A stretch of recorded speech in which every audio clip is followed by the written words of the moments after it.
Kerajaan Skalabrak adalah sebuah kerajaan yang berada di Lampung, yang didirikan oleh suku Tumi pada awal abad ke-3 Masehi. Wilayah kekuasaannya saat itu meliputi daerah pesisir barat Lampung, sampai di sekitar Danau Ranau. Jejak keberadaannya saat ini diakini terdapat di kawasan situs megalitik Gunung Pesagi. Meskipun demikian, sangatlah sedikit pengetahuan mengenai kerajaan Skalabrak, begitu pula dengan suku Tumi yang merupakan pendiri dari kerajaan ini. Selain cerita rakyat, keberadaan Skalabrak dan suku Tumi juga dikisahkan oleh seorang sekretaris umum pemerintahan Inggris yang berada di Bengkulu, bernama William Marsden, melalui bukunya Sejarah Sumatera yang terbit pada tahun 1779. Dalam bukunya, William Marsden mencatat bahwa Skalabrak didirikan oleh seorang kepala suku Tumi, bernama Buai Tumi.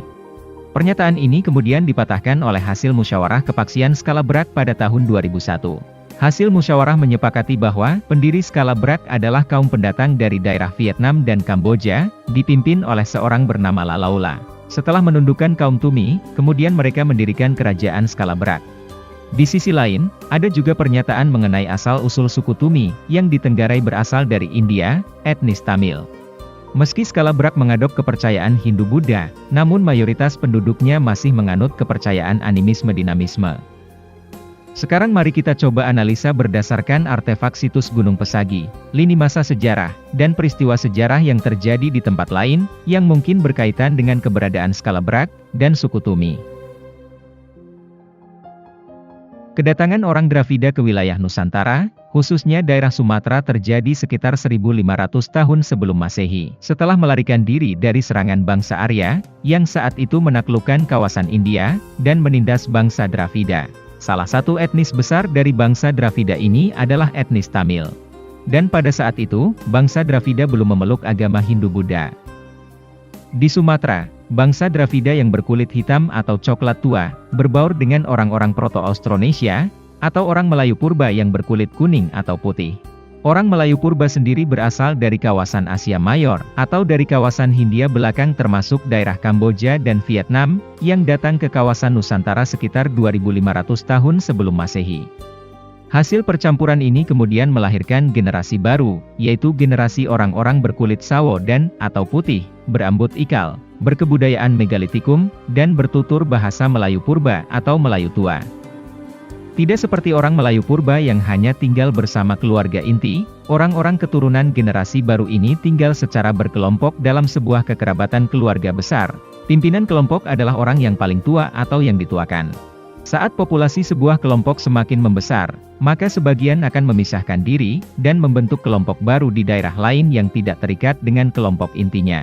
Karena itu, masing-masing kelompok ini mempunyai kebiasaan-kebiasaan, dan hukum yang berbeda-beda, sesuai dengan aturan serta kebiasaan para pemimpin, dan sesuai dengan kondisi daerah pemukiman mereka. Inilah cikal bakal dari suku Tumi, yang tersebar di daerah Lampung termasuk di Skalabrak.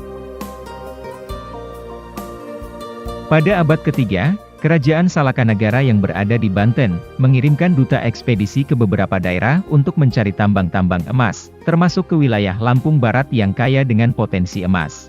Kerajaan Salakanagara didirikan antara abad pertama dan abad kedua, oleh duta India dari dinasti Pallava. Rombongan duta ini diperkirakan terdiri dari para satria, pedagang, dan pekerja, yang mayoritas telah beragama Hindu-Buddha. Dinasti Pallava sendiri merupakan salah satu subetnis Tamil, yang mana ini berarti mereka juga keturunan dari bangsa Dravida.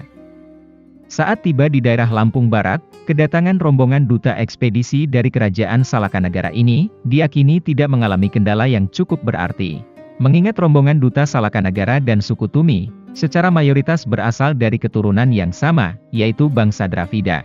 Kedua kaum ini secara bersama-sama membuat kawasan benteng pemukiman, yang berada dekat dengan areal tambang mereka. Serta juga membuka jalur pengangkutan sampai ke daerah pesisir Lampung Barat, tempat di mana kapal-kapal mereka berlabuh. Keseluruhan kawasan ini kemudian diberi nama kawasan Skalabrak, dengan pusat pemerintahan berada di Gunung Pesagi. Jika menganalisa nama Skalabrak, maka terasa sangat janggal jika nama ini digunakan oleh para pendiri, yang notabene secara mayoritas digagas oleh mereka yang berkebudayaan Hindu-Buddha. Ada kemungkinan nama Skalabrak berasal dari faktor pengucapan penduduk setempat atas sebuah nama yang telah dipengaruhi aksen, dialek, dan logat mereka.